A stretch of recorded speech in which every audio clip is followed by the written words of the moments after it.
तो दोस्तों नमस्कार, मैं हूं अनिल और रेसलिंग सुपर धमाल में आपका स्वागत है। तो दोस्तों रोमन रेंस WWE से इस समय बाहर चल रही हैं और उनकी वापसी को लेकर अभी तक कोई भी पुख्ता जानकारी सामने नहीं आई है। WWE का अगला premium live event elimination chamber होगा, जिसका आयोजन 1 मार्च को कनाडा में होने वाला है। रेसलमेनिया 41 के चलते ये शो बहुत ही ज्यादा जरूरी होगा। इवेंट में रोमन रेंस की वापसी भी संभव है। कंपनी में कब क्या हो जाए दोस्तों, किसी को कुछ पता नहीं रहता। इसलिए इस वीडियो में हम उन 3 तरीकों के बारे में बात करने वाले हैं जिनसे WWE एलिमिनेशन चेंबर 2025 में रोमन रेंस धमाकेदार वापसी कर सकते हैं। इसलिए वीडियो के अंत तक बने रहें और अगर आप चैनल पर नए हैं दोस्तों, सब्सक्राइब करने के बाद ऑल पर क्लिक करें, क्योंकि ये फ्री है और यहाँ आपको हर प्रकार की रेसलिंग जगत से जुड़ी हुई तमाम जानकारी मिलती है। दोस्तों सब्सक्राइब करने के बाद ऑल पर क्लिक जरूर करें ताकि आपको नोटिफिकेशन साथ के साथ आ जाए। तो बात करेंगे सबसे पहले तरीके का। एलिमिनेशन चेंबर मुकाबले में सेथ रॉलिंस के ऊपर हमला कर सकते हैं रोमन रेंस। जी हां दोस्तों, यह है पहला बहुत ही बड़ा तरीका और मुझे लगता है कि ये तो जरूर होना ही चाहिए। उम्मीद के मुताबिक रॉ के आगामी एपिसोड में फिन बैलर को हराकर एलिमिनेशन चेंबर मैच में सेथ रॉलिंस शामिल हो जाएंगे और ये चीज लगभग तय है और पक्की लग रही है। रोमन रेंस इसके बाद एलिमिनेशन चेंबर मुकाबले में वापसी कर सेथ रॉलिंस के ऊपर हमला कर सकते हैं, अटैक कर सकते हैं। आप सभी जानते हैं कि हाल ही में हुए मेंस रॉयल रंबल मुकाबले में सेथ रॉलिंस ने ही रोमन रेंस की रिंग के बाहर बुरी हालत कर दी थी। रोमन रेंस उस समय काफी ज्यादा बेबस नजर आ रहे थे।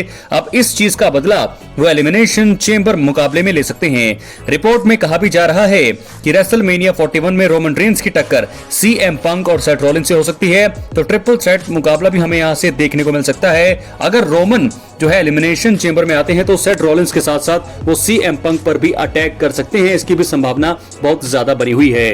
तो क्या हमें ट्रिपल थ्रेट मुकाबला देखने को मिलेगा, ये तो वक्त बताएगा, लेकिन पूरी जो है भविष्यवाणी और सबको यही लग रहा है कि रेसलमेनिया 41 में ट्रिपल थ्रेट मुकाबला हमें देखने को मिल सकता है। रोमन रेंस, सेथ रॉलिंस और CM पंक तो आ सकते हैं। सबसे पहला तरीका, रोमन आकर के सेथ रॉलिंस पर कर सकते हैं अटैक।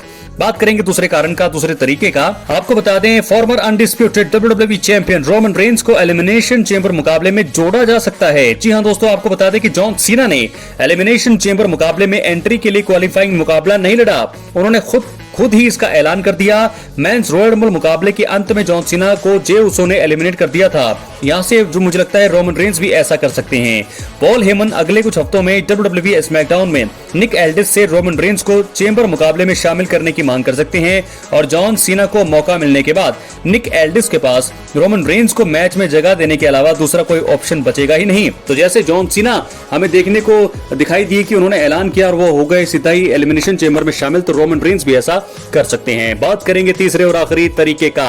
CM पंक की मदद कर सकते हैं रोमन रेंस। जी हां दोस्तों, बहुत ही अजीब लगा होगा आपको सुनने में, लेकिन ऐसा हो सकता है फेवर के चलते। जी हां, आपको बता दें पिछले साल सर्वाइवर सीरीज में हुए ब्लड लाइन वॉर गेम्स मुकाबले में रोमन रेंस की टीम का साथ पॉल हेमन के कहने पर CM पंक ने दिया था। CM पंक ने इसके बदले में एक फेवर की बात कही थी, जिसका अभी तक खुलासा नहीं हुआ है। एलिमिनेशन चेंबर मुकाबले में फेवर क्लियर हो सकता है और पॉल हेमन के कहने पर रोमन रेंस चेंबर मुकाबले में दखल अंदाजी कर सकते हैं। वहां पर वो CM पंक को जीत दिलाने में उनकी मदद कर सकते हैं। इस चीज की संभावना दोस्तों मुझे तो अब बहुत ही ज्यादा लग रही है, क्योंकि क्या होगा, Roman Reigns versus Seth Rollins match की संभावना अब मुझे ज्यादा लग रही है ट्रिपल थ्रेट के मुकाबले, क्योंकि CM पंक यहां पर जो है फेवर की मांग कर सकते हैं। पॉल हेमन को बोल सकते हैं कि एलिमिनेशन चेंबर में एक तो होगा कि रोमन रेंस भी वापसी करेंगे, इससे WWE फैंस भी खुश होंगे, WWE को फायदा भी होगा।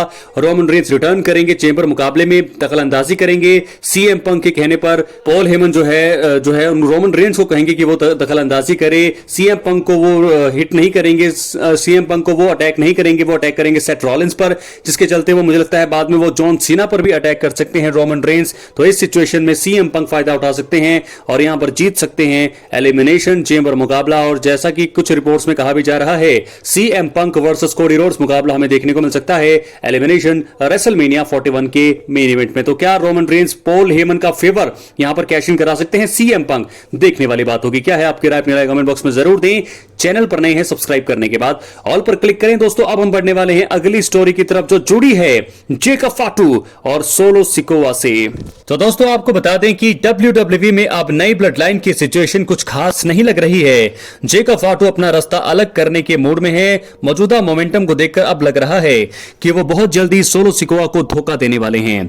रेसलमेनिया 41 भी नजदीक आ रहा है, इसी वजह से फैंस भी बहुत ज्यादा एक्साइटेड हैं। खैर इस वीडियो में हम उन दो कारणों की बात करेंगे कि क्यों मेगा इवेंट से पहले जेकब फाटू द्वारा सोलो सिकोवा को धोखा दिया जाना चाहिए, और दो कारण हम ऐसे भी बताने वाले हैं कि क्यों बाद में देना चाहिए, यानी कि जो है रेसलमेनिया के बाद में धोखा देना चाहिए। तो पहले कारण की बात करेंगे, रेसलमेनिया 41 से पहले देना चाहिए धोखा। जेकब फाटू के हाथ से टाइटल मैच पाने का मौका जो है चला गया है।